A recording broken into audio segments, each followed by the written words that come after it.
Boker Tov, a guten Erev Shabbos, a guten Erev Shabbos Mevorchim, a Chodesh Elul. Too nice to stay inside today, so I came outside on my porch. Take a look at beautiful Eretz Yisrael. Look at those gorgeous trees over there. And look at your skinny Rabbi Schwartz. Yeah, down about 50 pounds now. Geschmack. And we're getting ready for an exciting Shabbos this weekend. Yona's coming home. Rivka's going to be here. The family will be together. And this is really a family Shabbos. We come to Parshat Chayei. Parshat Chayei is just an amazing, fantastic Parsha. Parshat Chayei, we go ahead and we read about the death of Sarah, strange called Chayei, right? And then we go through this long Parsha, one of the longest, I would say, of the Torah, the longest narratives in the Torah, of the finding of a spouse, the bashert for Yitzchak, through Eliezer, going to Lavan, Rivka, camels, water, back and forth.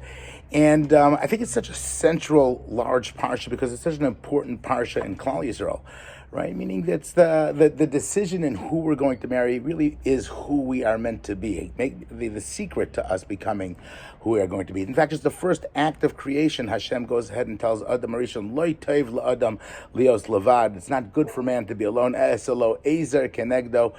I'm going to have a helper that will be counterforce to him. And we have to understand that concept. But that's the first surgery of the world, right? A little bit more intense than just cutting part of your stomach out, but the surgery to go ahead and to create his wife, to create Chava for him. And I think there's just, I would say, probably one of the most unique or inspirational things that people do is really challenges at finding that spouse, making it work, building a house, right? It's that bringing together of man and wife, a husband and wife.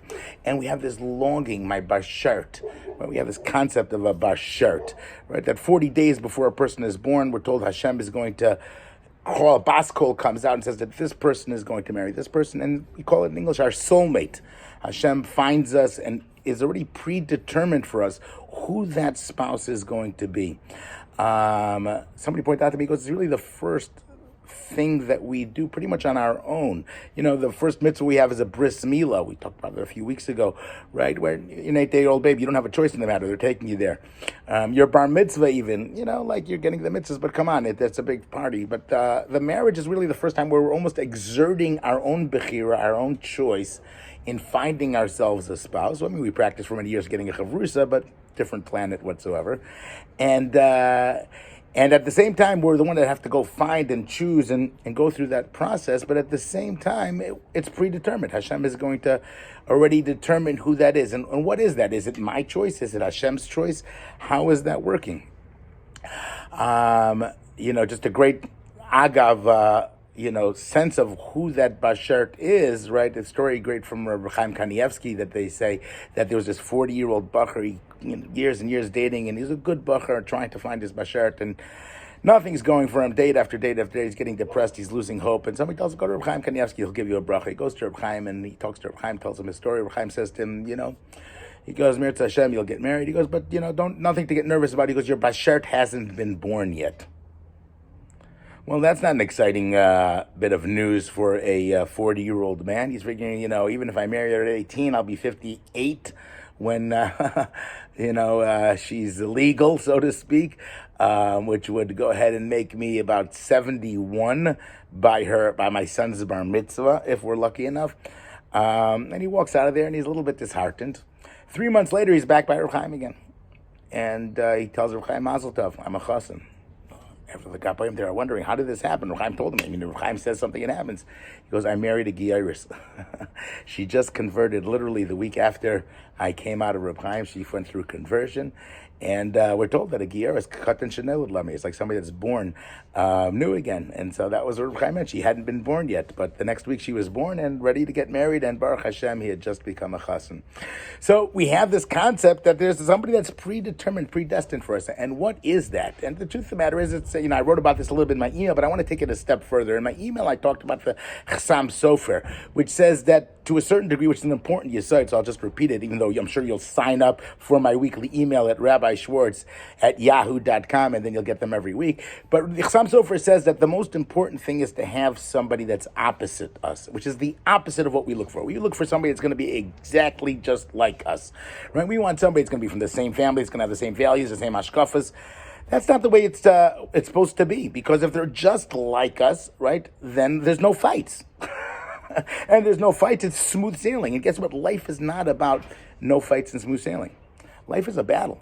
And in fact, we think about some of the most incredible shidduchim, they are, and the greatest things in the world almost come out of these opposite marriages, right? We have the great story of Rabbi Akiva, right? This anti-religious, shepherd that marries the wealthiest person's daughter, Kalba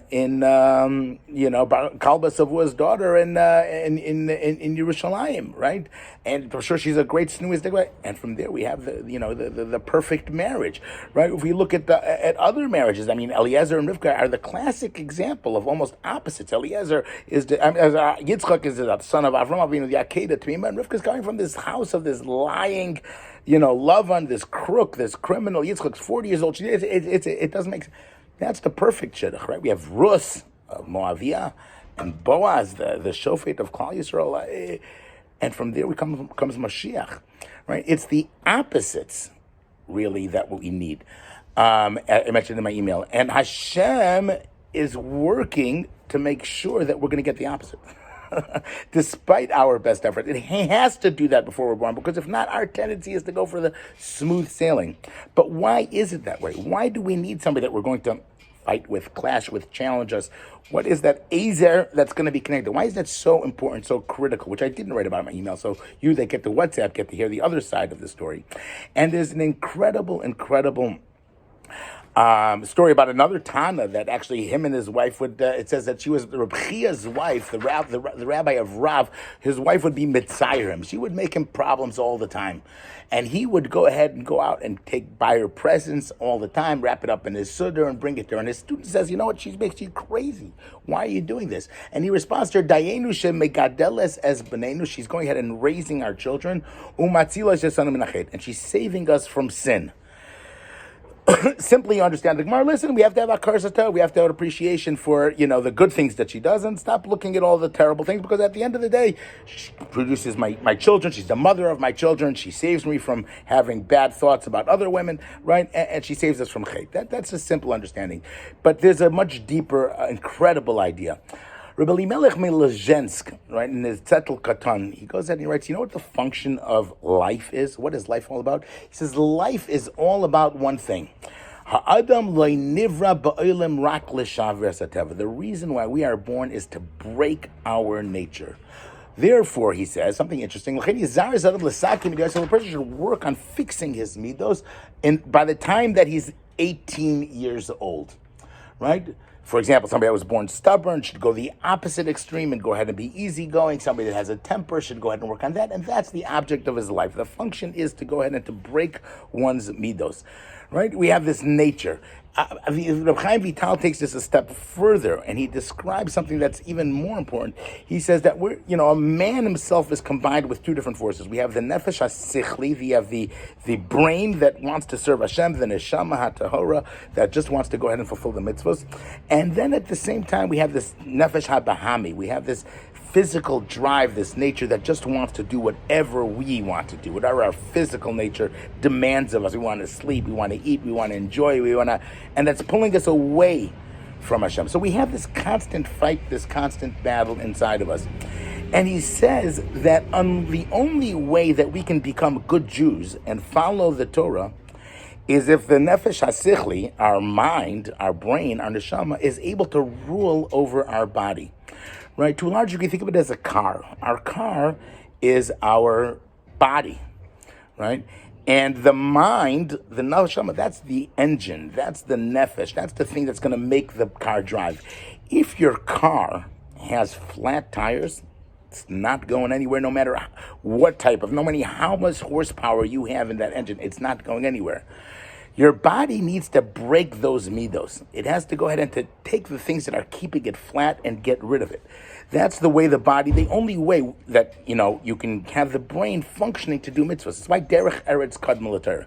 It's why first you have to have a car that's running. You have to have a wheels and this and that. You have to have a body that's willing to allow the brain to control it, to take over it, and then you can drive. Then you're smooth sailing. It's the most important function, therefore, is to break those midos, to get the body into working condition, to get it to move, to get it to drive, and then allow the engine to take it where it needs to go. The way that we do that, right, we're told, is by Ezer Kenegdo, by having a wife that's going to have an opposite nature, and she's going to work on it in terms of me being able to go ahead and to get my midos in shape. So I'm somebody that I love to buy whatever I want, spend whatever I'm a pazran, as they call it, right? My wife, on the other hand, is very tight. And there has to be a derech memutza. We have to go ahead and come to a way that I'm going to work on breaking myself. I'm quick to anger. All right, and then second, boom, I can go off like that. My wife, the opposite. It takes her time and time and time. But once you get it, forget about it. To calm her down, I can calm down in a few minutes. Right? I get boom, boom, boom. And we have to both work with each other to work on our midos to be able to go ahead and to create that balance in our lives. It's the key to us being who we need to become. It's lo tov l'adam. It's not good for a man to be levad, right? Because if he's levad, if he's by himself, it's a difficult thing to go ahead to break that challenge. Now, what he says is even more than that. It's the essence of what life is, and it's really the essence of what children are. Meaning, how do I know that that's what I need to do? How do I get the tools and the skills to be able to function in my life, to learn that I have to break my midos, to work in that? The answer is Hashem did an incredible thing. He gave me two parents. He gives me role models of two people that are working all the time to break their own midos. And I grow up, I see two people that are working on that, so then I understand that's what I have to do. Right? The whole essence and transmission of life, Hashem says, has to go ahead and be when I see him like this and her like that. Right? And they're megadel es abanim. They go ahead and raise the children. Right? Rabbi Chia buys presents for his wife, incredibly enough, because he says to her, they're being mitzvah, but you know what? That's being megadel es abanim, because my children see me working on my midos. Right? And it saves me from chait, because somebody that works on their midas, it's mavir in love, somebody it's maver al midaisav, they're forgiven for all his sins. So this work I'm doing, he's getting forgiveness, and it's raising my children, and that's why he buys her presents. That's why he does what he does. Right? The idea and the function of life and the transmission of life is going to be able to go ahead and to build Jewish homes, right, that are opposites. There's no more opposites than Yitzchak and Rivka, and that's the perfect marriage. That's the first time the Torah says a love story. Yitzchak loves Yitzchak because he brings her into his house, and the two of them recognize the work that they have to do, and they're able to produce Yaakov Avinu, who's mitaso shleima, who's going to have children that each one of them are going to be Jewish, going to be perfect, not like the other ones. This is the opposite mountain where they're both working and challenging, and that's what creates the Jewish home. What an incredible idea. I record these emails, and every week I record those emails, I get a phone call from my mother, and she says to me, you really should pay attention to what you're saying every week. So this week particularly, Mom, I definitely know that is the hardest work in life. It's the key of life that Hashem gives us. We have to choose our wife, but at the same time, we have to choose her in order that we're the ones that are making that decision, that it's not going to be smooth sailing. It's going to be something that we're going to work on, and then we can raise children that are perfect, that are incredible, and Amir Hashem build bayis namin batei ne'eman b'Yisrael. Thank you so much. Have a fantastic, incredible Shabbos. Subscribe to my weekly email, rabbischwartz@yahoo.com. Go ahead and subscribe to my WhatsApp group. Shoot me an email to the same address, and I'll put you on the WhatsApp group so you don't have to watch this on Facebook or on WhatsApp, on YouTube, where I can see it. And looking forward to talking to you again next week. Have a good Chodesh Kislev. Shabbat Shalom.